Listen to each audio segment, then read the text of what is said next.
Welcome to the Divorce Podcast, where we explore all aspects of ending relationships, separation, and parenting apart.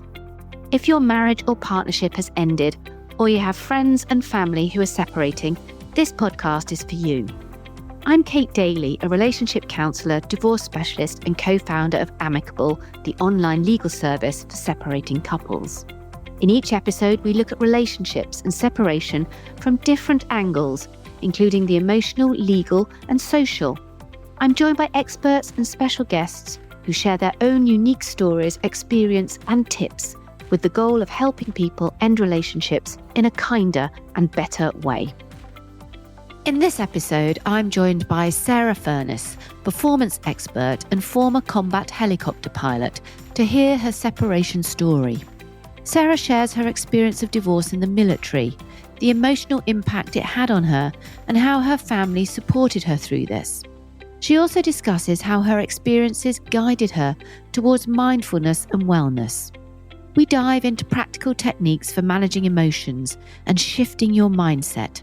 We bust some common myths around co-parenting and explore how sharing personal experiences at work and with others can help build stronger human connections. If you loved this episode, then please subscribe and rate us on your preferred listening platform. Welcome, Sarah. Well, hello. Great to be here. Thank you for inviting me on the show. It's lovely to see you, and I'm delighted to be joined by you. And what an amazing and eclectic career you've had. I can't wait to dig deep into this. But let's start, if we may, with your own divorce story, because that's kind of like the reason for the podcast, the Divorce Podcast. So tell us a little bit about your own divorce, and we'll go on then to talk a little bit more about what you learned from that and how you use the skills that you've got in sort of navigating and recovering from divorce. Yeah, absolutely. So I met my ex-husband in the military. He is and was also ex-military. And very quickly realized he was probably one of the most decent, brilliant human beings I was ever going to meet. And I remember kind of thinking, you'd be really daft to let this person sort of slip through your fingers. So, it wasn't a difficult decision to get married. And I think really when I look back on it now, I was probably looking for him to be something that I wasn't. He was calmer and more measured and all the things that I thought I needed to be. And I think now I was probably hoping he'd balance me out or compensate me. And then, of course, you realize that's not really how this works. And actually, this was sort of what led to the discovery of mindfulness. I don't mean I discovered it clearly, but I got really into mindfulness and kind of went on my own path of self-discovery, and then realized through that we weren't actually very well matched. And it wasn't really very fair on either of us because, I couldn't be someone I wasn't, and I couldn't expect him to be someone he wasn't. So ultimately, it felt like the best thing to do was to go our separate ways. It's fascinating, isn't it? I was just thinking then when you were speaking, I wonder how many people listening are thinking, oh, yeah, that's what I did as well. When you realize that you're actually looking for somebody who's the sort of opposite of you to balance you out. I think it's a really common thing that we do as humans when we're trying to get into relationships, isn't it? Rather than, as you say, perhaps in retrospect, looking for the similarities might have been more helpful. Coulda, woulda, shoulda, eh? But yeah, it sounds like you had a very happy relationship there for a long time. What happened then when the relationship broke down, and how did you navigate divorce in the military? Yeah, so I went to sort of see a therapist to work out what I wanted to do. By this point, I did, we had a child. So it's not an easy decision to make. It never is. But I, came to the conclusion that it would be that I wanted to, go my separate ways. So the next thing is that you kind of go through that process. It's a little bit different in the military, I suppose, because when you get married, you get a married quarter. So, you live in a house. And when you get divorced, you go back to being single. So in theory, you've got to go back to sort of living in the officer's mess, which is a bit like living in a travel lodge, which is clearly not ideal if you've got a child. So we had to sort of work out essentially accommodation arrangements that would be suitable for, us both sharing custody and raising our child in an environment that was, suitable for him.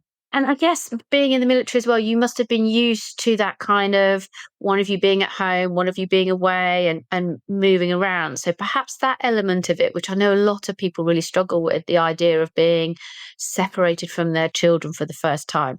I guess you didn't have that, but it sounds like there were other complications. Yeah, so in the military, it's very much expected that you will deploy.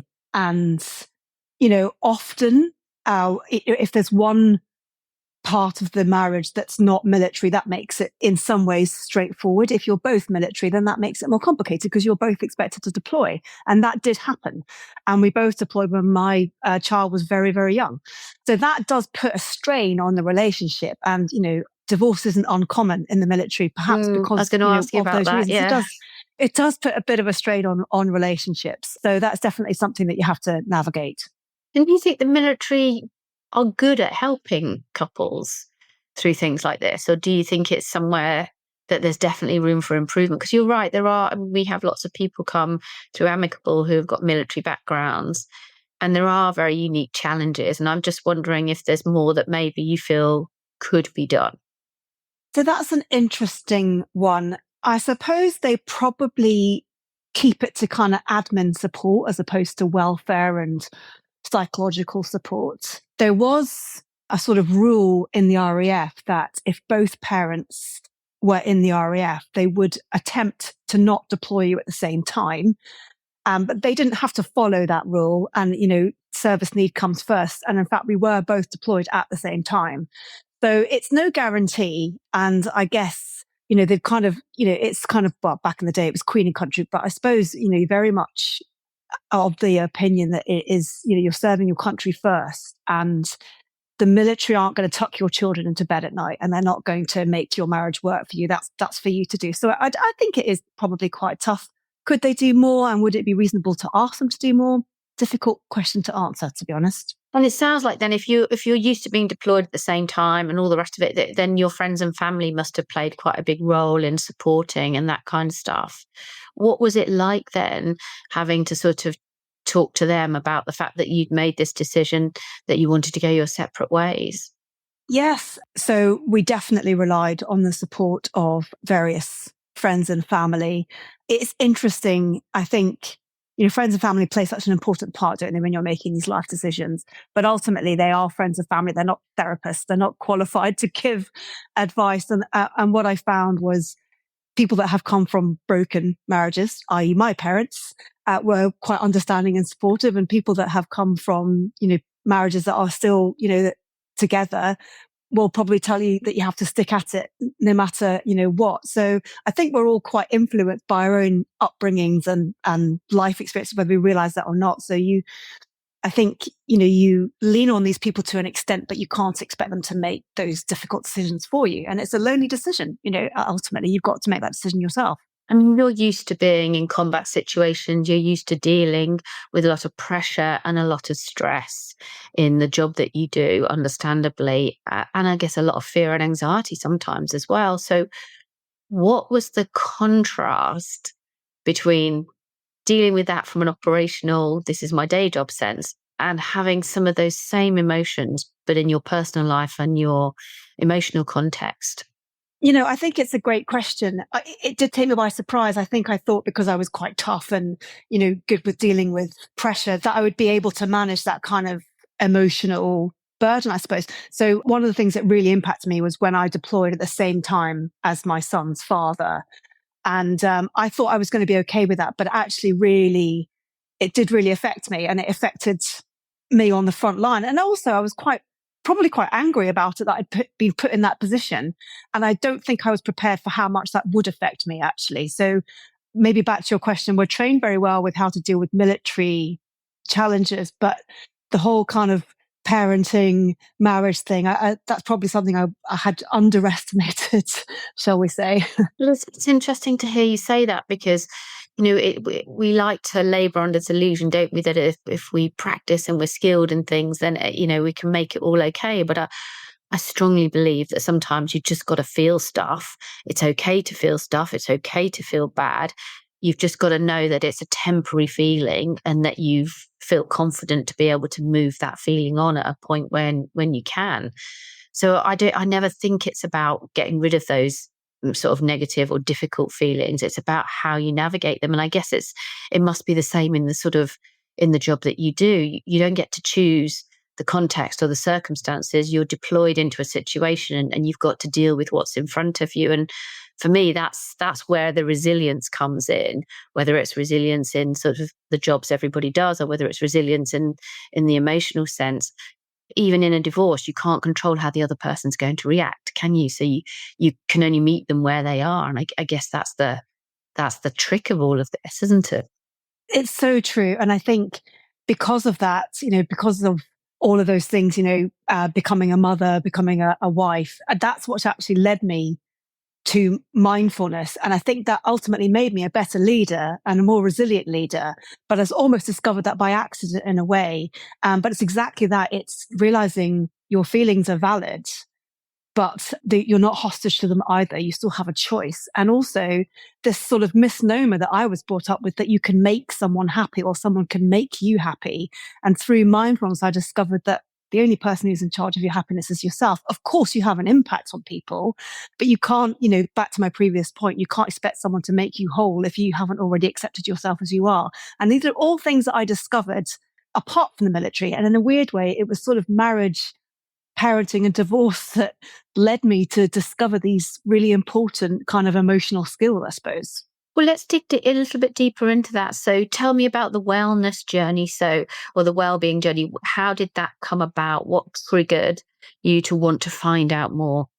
So I suppose, when you're married, you're sort of living with someone and they're having to deal with what you're like all of the time. So it's harder to mask who you are. And, what I still am, moody, and difficult and I'm glad it's not just me then. Exactly. And I didn't really like who I was. And so, and it was back in the day, if you can remember, back in the day when Headspace first came out and someone said, have you tried this app? And I sort of did it because I was just desperately hoping it would make me less moody. And so that was the start of a kind of long journey into having a more healthy relationship with your emotions and that balance of acknowledging them, but not being hostage to them. And that balance of self-acceptance and accepting that I am maybe more emotional than my ex-partner was. That doesn't mean that I can, excuse bad behavior. There's a balance, right? So all of those things were things that I discovered through mindfulness and cognitive therapy. At what point did that tip from being an interest into something you wanted to do on a sort of more a job basis? So I had made my decision to separate. So I was separated at this point. And actually, and maybe because of that, I took a job teaching air safety, which would mean that I wasn't deploying, because it was very clear if I stayed on the front line, this was going to keep happening. And I wasn't prepared to do that anymore. My son was still, young at the time. So I took a job teaching air safety, which you probably think has nothing to do with wellness, but actually, how we operate and how safe we are when we operate in high risk environments has a lot to do with how we feel and, whether or not we feel capable to deal with life's difficulties. And so I think because I had my eyes opened through my own journey, maybe that allowed me to see the clues in other people. Maybe I was looking for them. I don't know. And I just realized that there were a lot of people putting a brave face on this. And I thought I'd been the only one in the world who had a battlefield in their head. And I realized, gosh, a lot of people are going through this as well. And because we're military, or dare I say it, because it's male dominated and perhaps us girls are more happy to talk about this stuff, there was a lot of people that I felt didn't have a way that was, I don't know, socially acceptable to deal with it. They felt like they had to cover it up. And, sadly, it is proven that men in the military do often struggle more with mental health than women do.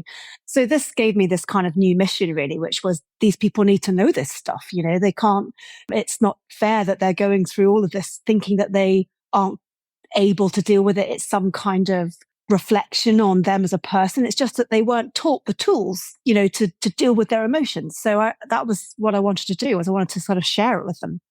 And if there are people listening then, Sarah, what are some of the tools, some of the sort of more practical things that you teach that you think are helpful to, as you say, managing those emotions, so feeling them. But I love the way you say not being a hostage to them. It's because you're military, isn't it? And it just makes me think, well, that's very good. But just, I like the idea, because I was looking at your website earlier as well, where you're talking about employee well-being and how you can be sort of on the ball with employee well-being without being hostage to it. And it's the balance, isn't it? Because I think sometimes we struggle with knowing where the line is. So where does helping people help themselves kind of end, and taking over and being interfering and being paternalistic or anything else start to then take over? And so you're not actually helping them, you're creating a dependency. So what are some of the tools or sort of methods that you teach? Yeah. So if I was to kind of try to simplify on just two categories to the uninitiated, there's kind of focusing and noticing, right? So you have a choice what you focus your energy on. You have a choice how much energy you give to thoughts or feelings. Until someone points that out to you, you might not know this, but I was fueling, a lot of, when you kind of go, and another thing, and you kind of think it's going to help you, but actually it's just fueling this emotion. So that's where the kind of focusing your attention as a force for good and focusing on something that serves you and choosing to let go of the stuff that is just dragging you down and making you feel crappy. So that's one thing. And that's a mindfulness technique that I picked up.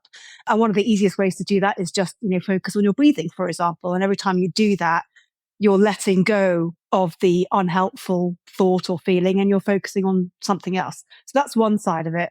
And then the other side of it is this noticing. And that, I think that's a more kind of ninja skill that I learnt over time, but that is honoring your feelings and actually just allowing them to be present and allowing yourself to feel sad or angry or frustrated or scared. But doing that for a certain amount of time, whatever it is, 30 seconds or a minute, and then letting go and moving on. So that's really what mindfulness is. If I was to boil it down, it's that dance between noticing, acknowledging, and honoring an emotion, and then letting it go and focusing on something that serves you. And it seems so simple when you know it, but I did not know this stuff when I was growing up. So, when an emotion came up or a thought came up, I just kind of threw myself after it and fueled it. Or, other people will repress it and try and ignore it. But either way, it's sort of growing the confidence to have that relationship where you know when to engage and when to let it go. And that's what I sort of try to help people to see.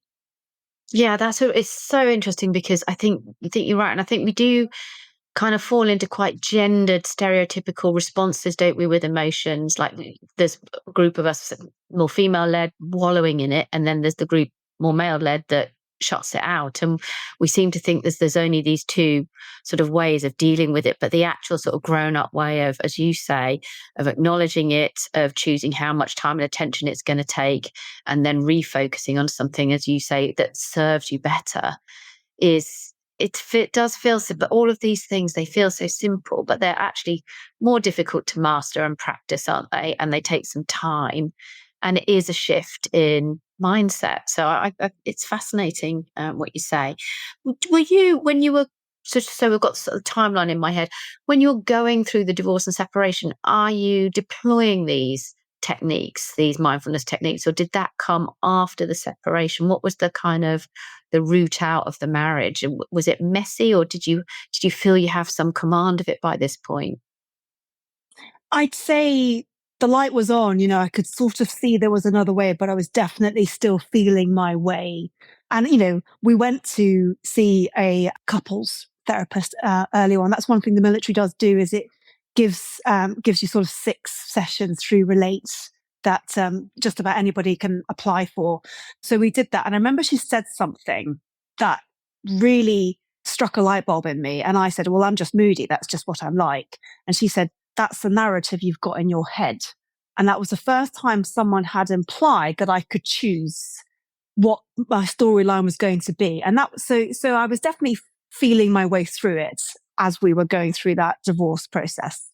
And how do you think your husband, by contrast, was coping with it? What sort of strategies was he employing at this point? Was he engaging with you, or was it very much no, we're on very separate tracks at this stage?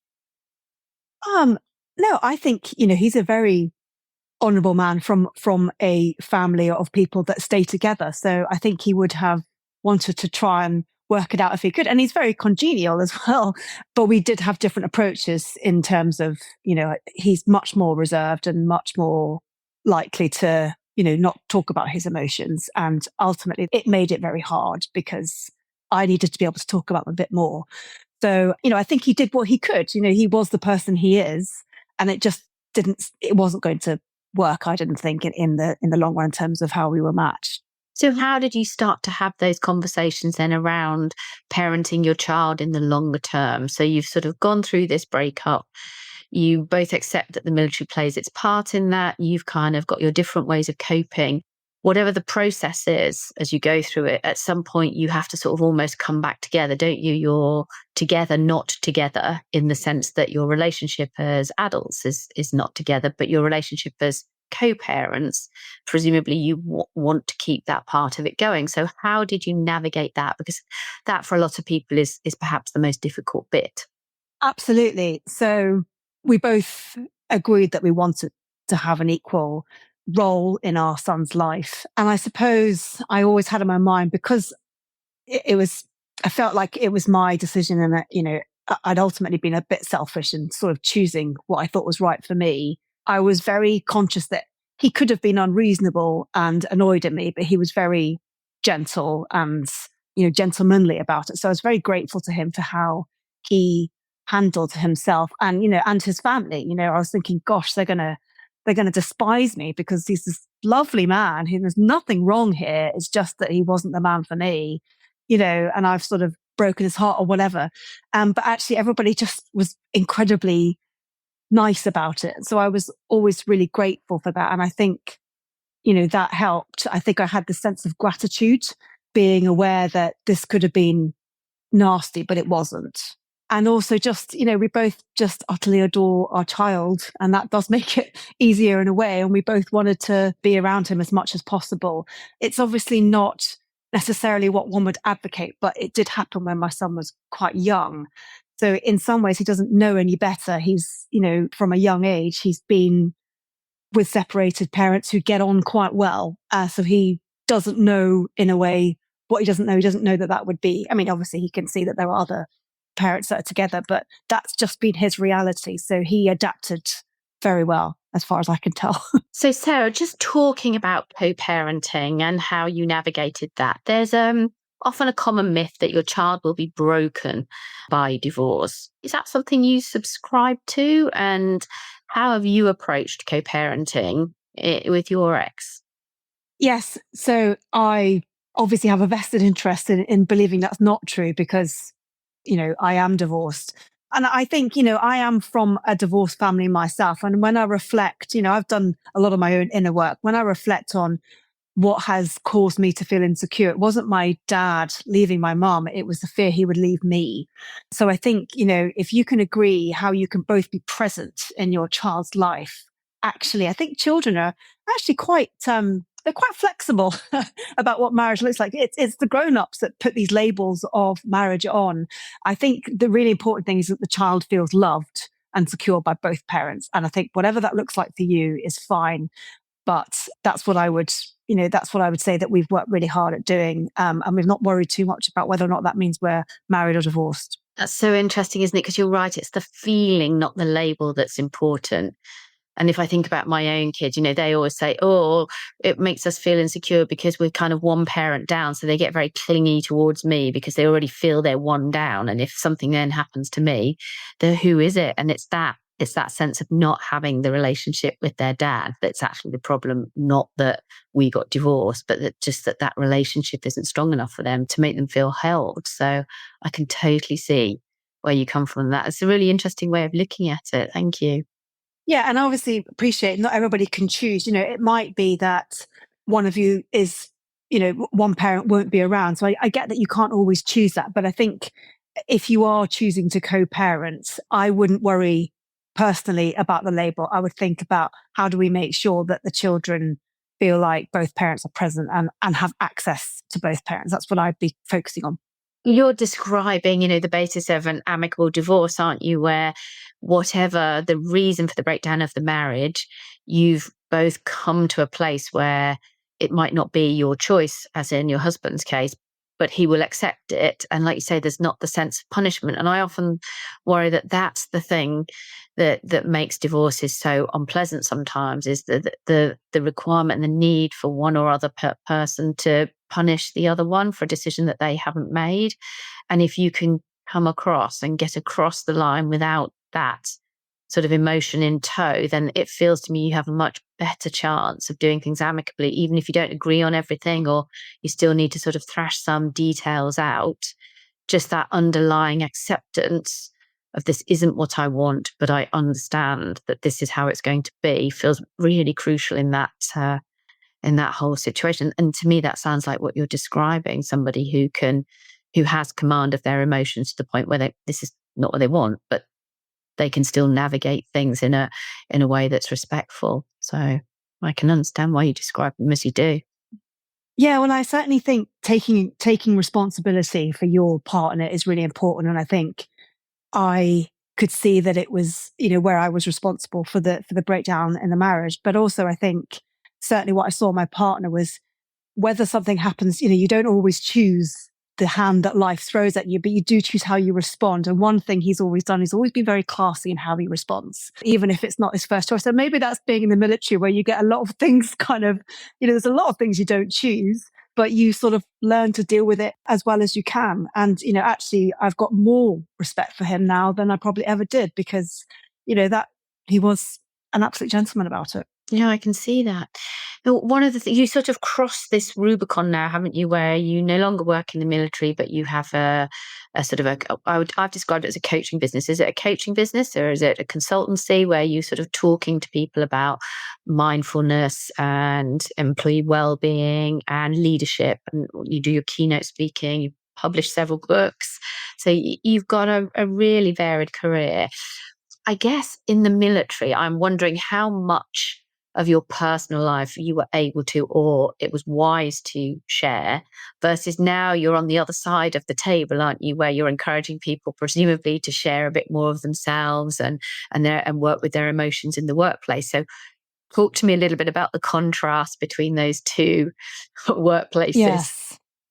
Yeah. So I probably fell foul of that. I think, the military is an odd one because you're deploying. You're not just working with these people, you're living with them. You're risking your life with them. You're going on socials with them. So it is a bit of a grey area. And I probably did, therefore, possibly lean on or expect more than I got when I got divorced, because ultimately it is your private life. And also, I was a squadron leader, so I was in charge of people. So I don't think people would have felt terribly comfortable going, "Are you all right, boss? You're having I mean, maybe we're moving towards that more now, but I don't think people would have felt like it was their job to coach me through my divorce. And I suppose that's the grey area, because you're sort of slightly straying into friendship. There is, but I think you still need to have those boundaries in place. It's not really very fair on anybody to expect them to be more than close colleagues. So maybe that's a slight sort of peculiarity of the military. I'd say coming out of the military, I definitely share much more of my story, because ultimately people find stories interesting, don't they? It's what they connect to.